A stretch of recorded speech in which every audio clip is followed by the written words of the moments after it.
Hello guys, আসসালামু আলাইকুম। সবাই কেমন আছেন? আশা করি সবাই ভালো আছেন। দেখুন ছেলেটি কত ভালো কাজ করতেছে, সবাই উপকার করতেছে। দেখুন তার মা বাবা একটু না খেয়ে আছে, কিন্তু তারপরেও সে তার সততা থেকে পিছু হাঁটে না।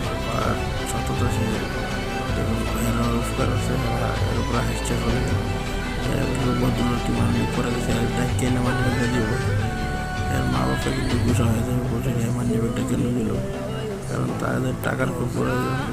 তারা ভিক্ষা করতেছে, ফাটা ছেলেরা কাপড় কিনতেছে। তারা কিন্তু ছেলের উপরে প্রচুর গুছা হয়ে গেল। তারা এখন চিন্তা করছে কালো খুঁড়ো কালো একটু মানি চুরি করবে। মা বাবা চিন্তা করে ছেলেটা দেখে দৌড়ে গেল তার মানি ব্যাগটা ফিরে দিতে। তাকে ফিরিয়ে দিল। দেখুন খুবই ভালো কাজ করতেছে, কিন্তু তার মা বাবা কিন্তু হেরে করে প্রচুর রাগ হয়ে গেল। দেখুন লাইক কমেন্ট শেয়ার করেন ভিডিও।